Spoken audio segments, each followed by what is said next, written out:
Question number 4 discuss करने से पहले मैं आपको ले चलता हूं चैप्टर नंबर 5 में थोड़ी देर के लिए, और वहां पर हमने बात करी थी एक्सपोनेंशियल एंड लॉगरिथमिक फंक्शंस की। ठीक है, तो वहां पर आपको हमने दिखाया था e to the power x का ग्राफ कैसा आता है। ठीक है, एक्सपोनेंशियल फंक्शन होता है, e to the power x का जो ग्राफ होता है वो कुछ इस तरीके से आता है, ये देखिए, और ये ग्राफ ऐसे चलता ही चला जाता है। और फिर हमने क्या किया था वहां पर, ये किसका ग्राफ है, ये है e to the power x का ग्राफ। ठीक, इसकी डोमेन क्या होती है, domain of e to the power x is what, is the set of real number. ठीक है, आप चेक करो, ये माइनस इन्फिनिटी से लेके प्लस इन्फिनिटी तक आप इसमें x की कोई भी वैल्यू पुट कर सकते हो। ठीक है, अब यहां पर हमने क्या किया था, ओरिजिन से एक जाती हुई हमने लाइन ड्रॉ की थी y is equals to x। ठीक है, जो कि पॉजिटिव एक्स एक्सिस के साथ कितना एंगल बना रही थी, 45 डिग्री एंगल बना रही थी। तो ये जो लाइन है y is equals to x, ठीक है, ये देखिए, इस लाइन को अगर एज अ मिरर हम अज्यूम करें और इस graph e to the power x का मिरर इमेज ले लें, सोचो अगर यहाँ शीशा रखा हो तो इस ग्राफ की इमेज कैसी दिखाई पड़ेगी। आप इस line y is equals to x को, ठीक है, y is equals to x जो पॉजिटिव x एक्सिस के साथ कितना एंगल बनाएगी, ये आपका पॉजिटिव x एक्सिस है। ठीक है, x डैश और y डैश। ठीक है, तो ये जो लाइन है y is equals to x, ये क्या है, ये आपका x के साथ 45 डिग्री बनाती हुई लाइन है। ठीक है, तो इसको छोड़िए, इस लाइन को अगर हम मिरर अज्यूम कर लें, ठीक है, तो इस ग्राफ का यानी कि e to the power x का जो ग्राफ है इसका मिरर इमेज आपको कैसे दिखाई पड़ेगा। अच्छा, एक चीज़ और, ये पॉइंट होता है आपका क्या, 0,1, ये e to the power x 0,1 से पास होता है ऑब्वियसली, क्योंकि आप इसमें x की वैल्यू 0 डालोगे तो e to the power 0, e to the power 0 क्या होता है 1, तो 0 पे वैल्यू हमको कितनी मिलेगी 1। और इस ग्राफ की मिरर इमेज, ये रहा शीशा आपका, तो इस ग्राफ को अगर शीशे में आप देखोगे तो आपको कुछ इस तरीके से समवट लाइक दिस बनाने की पूरी कोशिश करूंगा मैं। ये देखिए, ये थोड़ा सा भाग गया इधर, ये तो ये जो ग्राफ आया है नीचे हमने आपको दिखाया, ये कहां से पास करेगा, ये पास करेगा 1,0 से, ये वाला पॉइंट 1,0, और ये जो ग्राफ हमने नीचे बनाया है, ठीक है, ये ग्राफ किसका ग्राफ है, ये ग्राफ है log x का। ठीक है स्टूडेंट्स, अब इन दोनों ग्राफ में खास बात देखिए जरा, इन दोनों ग्राफ में खास बात यह है कि domain of e to the power x की जो e to the power x की जो डोमेन है वो क्या है, माइनस इन्फिनिटी से लेके प्लस इन्फिनिटी तक आप इसको कुछ भी इनपुट दे सकते हो, यानी कि सेट ऑफ रियल नंबर। लेकिन log x की जो डोमेन है वो ओनली r प्लस है, ध्यान से चेक करिए, डोमेन ऑफ log x, और बेस क्या है log की e है। ठीक है, domain of log x is what, is r plus, यानी कि set of positive real numbers. ठीक, तो ग्राफ को पहले पढ़ना सीखिए। इस ग्राफ में आप ध्यान से चेक करिए कि e to the power x का ग्राफ कभी भी x एक्सिस को कट ही नहीं करेगा, ये हमेशा आप चाहे जितना पीछे चले जाओ ये x एक्सिस के पैरेलल, हाँ कम होती जाएगी वैल्यू, कम होती जाएगी वैल्यू, कम होती जाएगी, ये कभी भी x एक्सिस को ऐसा काटना नहीं है। आपको पता लगा ये x एक्सिस और ऐसा करके काट दिया इन्होंने, नहीं काटना नहीं है। ठीक है, तो यानी कि ये e to the power x की वैल्यू कभी भी क्या नहीं हो सकती, 0 नहीं हो सकती। सोचो ना, सोचो अगर e to the power x वाला ग्राफ x एक्सिस को किसी पॉइंट पे कट कर देता, अगर कर देता, तो उस पॉइंट पे y कोऑर्डिनेट कितना आ जाता, 0। y कोऑर्डिनेट आने का क्या मतलब है भाई, x एक्सिस पे अगर ग्राफ किसी पॉइंट पे कट करके निकलता है तो ये वाले पॉइंट का y कोऑर्डिनेट कितना हो जाएगा, 0।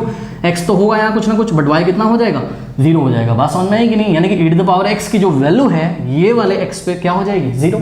इस ग्राफ की वैल्यू यहाँ 0 हो जाएगी। चेक करो ना, यहाँ से अगर परपेंडिकुलर ड्रॉ करोगे तो ओरिजिन पे ही तो आके गिरेगा, यानी कि फंक्शन की वैल्यू आपको कैसे मिलती है, ग्राफ x एक्सिस को जहाँ पे काट रहा है वहाँ से आप परपेंडिकुलर ड्रॉ करो y एक्सिस पे, तो ये तो 0 पे आ रहा है, यानी कि e to the power x की वैल्यू 0 हो जाएगी। और सुनो, e to the power x 0 कभी होता ही नहीं है, यही तो मैं आपको बात बता रहा हूँ, ऐसा कोई भी x पॉसिबल नहीं है, यानी कि ऐसा कोई भी रियल नंबर पॉसिबल नहीं है जिसके लिए e to the power x आपका 0 हो जाए। तो याद रखिएगा, ये ग्राफ आपको बनाते टाइम काटना नहीं है। और बच्चे बोलेंगे क्या मुझे e to the power x और log x का ग्राफ आना चाहिए, हाँ भाई बिल्कुल आना चाहिए। ये तो आपके सिलेबस में चैप्टर नंबर 5 में बहुत बखान किया गया है इसका, बहुत अच्छी तरीके से पढ़ाया गया है। ठीक है, और मैंने पढ़ाया भी है, बट वहाँ पे बच्चों ने सोचा होगा 1 घंटा 1.5 घंटा ये क्या पढ़ा रहे हैं, तो भैया इसीलिए पढ़ा रहे थे क्योंकि यहाँ पर आना था। ठीक है, तो चैप्टर 5 में इंट्रोड्यूस इसको किया गया है। तो ध्यान से चलिए, देखिए ये देखिए, ये कभी भी x एक्सिस को नहीं कट करेगा। ठीक, तो ऐसे हमने इसको बना के छोड़ दिया। ओके, और डोमेन ऑफ log x को हमने r प्लस क्यों बोला, क्योंकि ध्यान से चेक करिए कि ये देखिए, ये log x का जो ग्राफ है वो ऐसे चलता चला जा रहा है, चलता चला जा रहा है, मतलब कहीं से आ रहा है, कहाँ से आ रहा है, y की नेगेटिव डायरेक्शन यानी कि माइनस इन्फिनिटी से कहीं से आ रहा है और ये भी y को कभी काटेगा नहीं, यानी कि y एक्सिस पे ऐसा कोई भी पॉइंट नहीं होगा जहाँ पे इसका x क्या हो जाए, 0 आ जाए, क्योंकि x इज इक्वल्स टू 0 हमको लेना ही नहीं है। इसकी डोमेन क्या होती है, set of positive real number. मतलब अगर ये नंबर लाइन है और आप देख ही रहे हो ये एक नंबर लाइन है माइनस इन्फिनिटी से लेकर प्लस इन्फिनिटी तक, तो 0 को हमने ओपन रखा है, 0 पे इसकी कोई वैल्यू अटेन नहीं करेगा। लॉग 0 हमको नहीं पता, नॉट डिफाइंड होता है, क्योंकि चेक करो ना x इज इक्वल टू 0 पे लॉग का ग्राफ कहाँ भाग जा रहा है, माइनस इन्फिनिटी पे, हमको नहीं पता। ओके, अब सुनो, अगर हम आपसे बोलें कि e to the power x में मैक्सिमम वैल्यू बताओ, आप नहीं बता सकते हो, ये तो ग्राफ चढ़ता हुआ चला जा रहा है। अगर हम आपको बोलें कि e to the power x में आप मुझे मिनिमम वैल्यू बताओ, तो आप नहीं बता सकते हो, आप इसको और आगे बढ़ाओगे और कम होता चलेगा, और कम होता चलेगा, बट x एक्सिस को कभी काटेगा नहीं। आप कहीं पे भी जूम करके देखोगे, आप इसका ग्राफ देखिए तो कहीं कहीं आपको ऐसा ये x एक्सिस के साथ चिपका हुआ ऐसे नजर आएगा, लेकिन जैसे ही आप इसको जूम करके देखोगे आपको तुरंत दिखाई पड़ जाएगा कि ये जो e to the power x वाला ग्राफ है ये एक्चुअल में x एक्सिस पे चिपक के नहीं चल रहा है, उसके अलोंग नहीं चल रहा है, उससे थोड़ा सा ऊपर है। बस समझ में आई? तो ये बात है, इसमें ना तो मिनिमम पॉसिबल है कहीं और ना तो मैक्सिमम पॉसिबल है। ठीक इसी तरीके से log x में ध्यान से चेक करिए, ठीक है, तो log x में आप अगर देखोगे तो ये ग्राफ ऐसे चलता चला जा रहा है, इसका मैक्सिमम नहीं पता है और इसका आपको मिनिमम भी नहीं पता नहीं कहाँ से आ रहा है, मतलब ये माइनस इन्फिनिटी से आ रहा है और जाएगा पता नहीं कहाँ अप्रोच करेगा प्लस इन्फिनिटी को।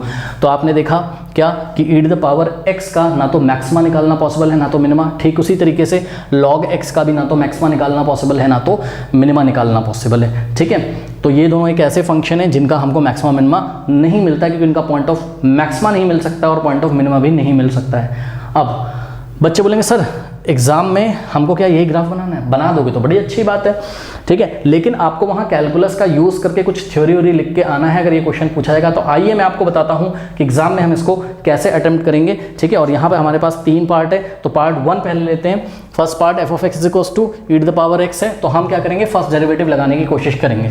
तो हमने निकाला एफ डैश ऑफ एक्स यानी कि e to the power x का डेरिवेटिव निकालिए। हाँ भाई बताइए जरा, e to the power x का डेरिवेटिव क्या होता है बताइए, e to the power x ही होता है, e to the power x का derivative e to the power x ही होता है। अब फॉर क्रिटिकल पॉइंट्स आप क्या करोगे, एफ डैश ऑफ एक्स को 0 के इक्वल रखोगे, यानी कि e to the power x को किसके इक्वल रखोगे, 0 के इक्वल। बट अभी तो मैंने बोला था क्या कि e to the power x तो कभी 0 हो ही नहीं सकता है। ध्यान से चेक करो, ये एक्स एक्सिस को अभी काटता ही नहीं है, तो आपको ई टू द पावर एक्स का कभी भी वैल्यू 0 नहीं मिलेगा। यानी कि ऐसा कोई भी c, ऐसा कोई भी x बोल दो आप, या ऐसा कोई भी c रियल नंबर को बिलोंग ही नहीं करता है जिस c पर या जिस x पर, जिस पॉइंट पर हमारा e to the power x का वैल्यू क्या हो जाए, 0। मतलब कि जब e to the power x can't be equal to 0, e to the power x 0 हो ही नहीं सकता है, तो तुम क्रिटिकल पॉइंट कहाँ से निकालोगे, सोचो। यानी कि x की ऐसी कोई पॉसिबल वैल्यू नहीं है जिसके लिए e to the power x 0, मतलब हम क्रिटिकल पॉइंट ही नहीं निकाल सकते, तो बात ही खत्म हो गई।